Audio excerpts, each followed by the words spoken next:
All right. So, with the cutting of the ties, can you explain the purpose of cutting ties before we go into how to do it? Like what, so the way I explained it to somebody was everybody negatively and positively were tethered to. And the more people we're tethered to will alter how we're feeling in our center core. So if we are attached and overthinking and constantly cycling on that one person who said this to me with that tether there, it's going to keep kind of poisoning that center core. So um, I want to be able to explain that better, and I figured you would be. Yeah. So do you want to go through what fall might kind of look like? So do you want to ask me that question? And what I will say is very much what you just said, but basically there's 7 layers of our energy. So there's our physical body, and then there's 7, they're called etheric layers in our aura, right to our like physical person. So that energy can pick up other people's energy. Mhm. And for action, good, bad, whatever it may be, it does have a little string attached. It's almost, for some interactions, it's like a golden thread. Um, Other interactions could be like this giant weighty cord, just depending on kind of what that interaction and the energy connected to it looks like. Regardless of what that string, that tether looks like, it still means your energy is connected to somebody else's energy. So when you think of, for me, I think of my kids, I think, oh, I don't want to cut cords to my kids. But yes, I do. Yeah. Because, right? Because their energy needs to be their own energy. My energy needs to be my own energy. If it's a golden, skinny little thread, still, it's not going to hurt anything, but still, I want to sever those cords, those ties, so that we can each be in our own personal energy, um, right from my body right on out to that 7th etheric zone. I remember the first time you told me to cut the cord with the kids. I was like, are you No, sure? I don't think I want to, but it makes sense because yeah, I was holding and harboring so many different things, and it was all their thoughts and their feelings, and it was just I was absorbing it, and then I was losing. I wasn't necessarily losing that, but it was definitely altering certain ways that I was thinking. So and you are a better help to your child or anybody when you're in your own energy and they're in their own energy. As soon as those mix, it becomes really hard to help, yeah, right? But when you're here and they're here, right, you can boost them along, you can stand beside them, you can, shield them if you need to, whatever it is. But as soon as those energies meld, it becomes very tricky to know, are you upset because you're upset, or are you upset because somebody else is upset, right? And that's where those energies kind of get muddled. When we cut the ties or cut cords, we separate that again. And we're not, it doesn't mean we're not in relationship with those people. It doesn't mean that we don't love them. It doesn't mean that that attachment is gone, but it means that we're standing in our own energy and allowing them to do the same thing. and that's what I want to emphasize is the cutting the cords or cutting the ties doesn't mean that you're cutting them out. It means that you're cutting that tether so that you can be your own separate entities and work together versus work together. Exactly. Yeah. Absolutely.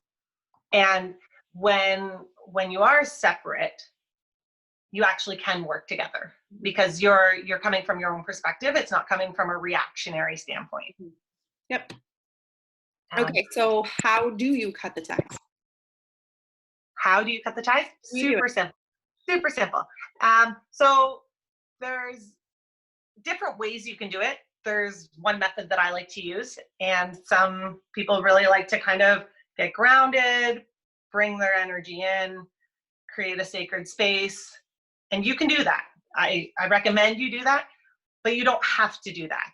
Mhm. If you're at the chiropractor's office and you need to go to the bathroom and you need to cut ties, do that. You don't have to get home, meditate for half an hour, and then be in that space.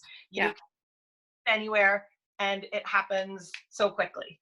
You basically, you're going to, if I'm going to say, I cut the etheric cords to Jen, and then I'm going to go 1, 2, 3, 4, 5, 6, 7 into my energy. So I'm going to cut that cord that comes all the way into me. And I'm going to do that 3 times. So I cut the etheric cords to Jen, 1, 2, 3, 4, 5, 6, 7. I cut the etheric cords to Jen, 1, 2, 3, 4, 5, 6, 7. Right? So a lot of it comes down to intention. So my intention is to cut those cords. And if it's a very heavy, weighty connection, I might, in my mind, picture giant scissors, right? Like, we're going to cut this damn cord. And if it's just a gentle little golden thread, I might just have little, just needle scissors kind of thing. So yeah, it kind of just, it goes with the intention of it. And you might have to do it multiple times.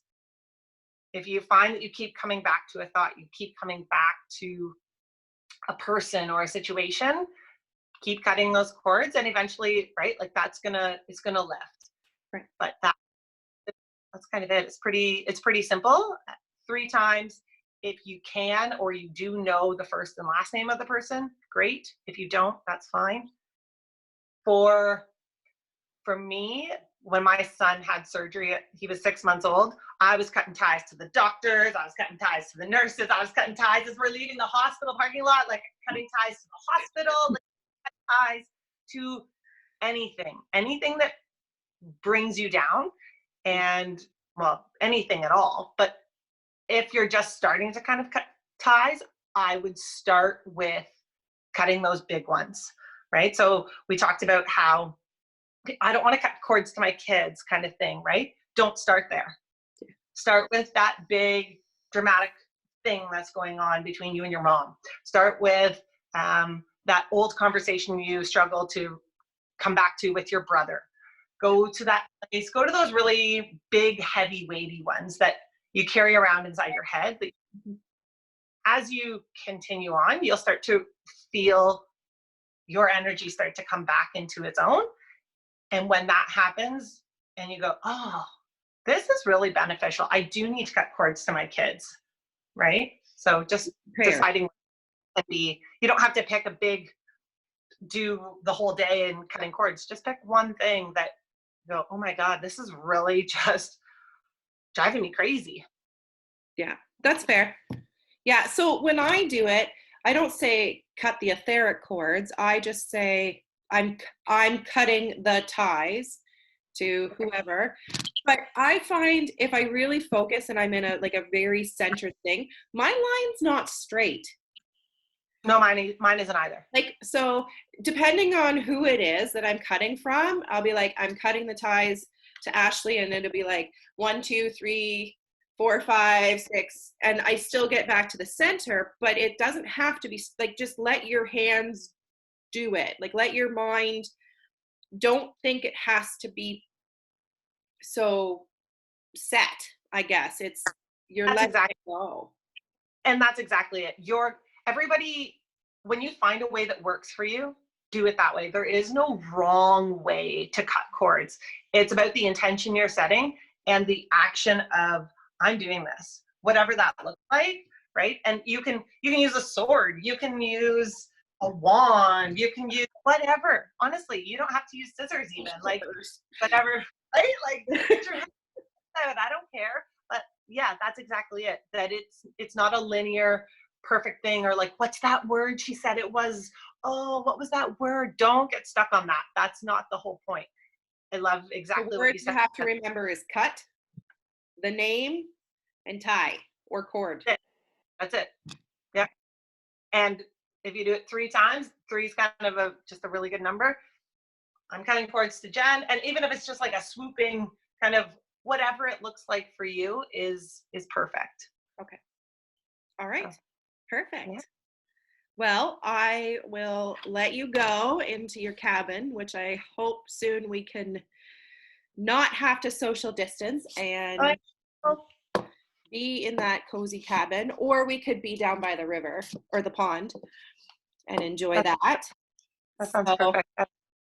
fingers crossed, this gets lifted soon and we can all kind of get back to the things that make us a little bit more whole and more balanced. But until then, I'm going to put a link to Ashley's page on my Just One Crazy Mama site so that if you have any questions, I'm sure she would take a little bit of a reprieve of being a mama and answer Gotcha.